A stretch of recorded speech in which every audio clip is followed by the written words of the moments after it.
coming up. Next up, hitting $2 trillion. How about Apple?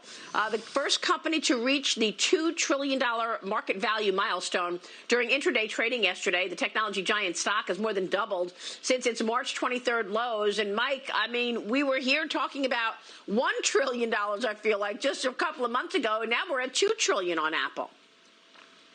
Yeah, Maria, you guys just had on Dan Ives, and he's done a great job of really pounding the drum that we are in once-in-a-generation upgrade super cycle for Apple. So what has been a stick in the mud for Apple for the stock, say, 3 or 4 years ago, was that their phones were really high quality, and the new phones, there wasn't that much to them and a real catalyst to go out and spend $1,000 on a new one. Well, with 5G coming online and having 350 million phones upgrade eligible, that's a huge catalyst that's not being talked about in the media enough. But when you look at it from that standpoint, it makes a lot of sense. And then when you add in the services business, a lot of analysts are valuing that between 600 and 800 billion alone. It's a 50 to 60 million dollar revenue business that's growing at 20% a year. It's super high margins. So when you look at it from that standpoint, it makes a lot of sense. And then you go back to this government breakup of massive technology companies. Apple's the only one not in jeopardy because Samsung is a real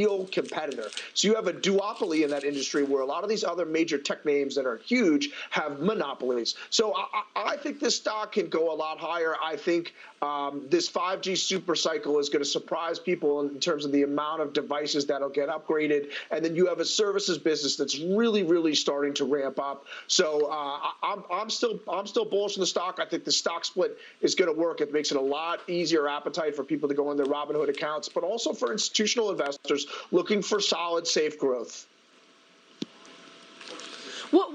What about China, Mike? I mean, look, I know that this super cycle is going to be real important in terms of triggering more growth, but one of the most important markets for Apple is China, and you've got this economic fight going on between the U.S. and China. If there's one company that you're going to think about that sort of is the face, American company of the China story, it's Apple. It makes products there and it sells products there. Chinese market's the #1 market for iPhones. They're the #1 buyers of TVs. I mean, the list goes on and on.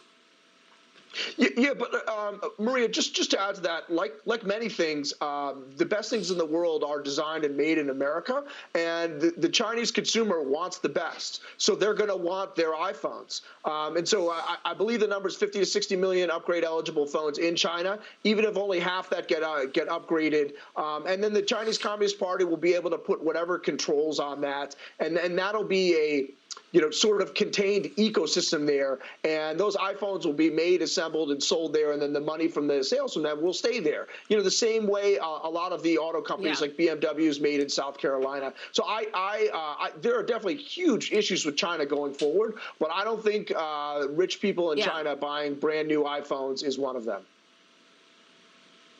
All right, we will leave it there. David Nelson, Michael Lee, great to see you both. Mark, staying with us. You are here with us.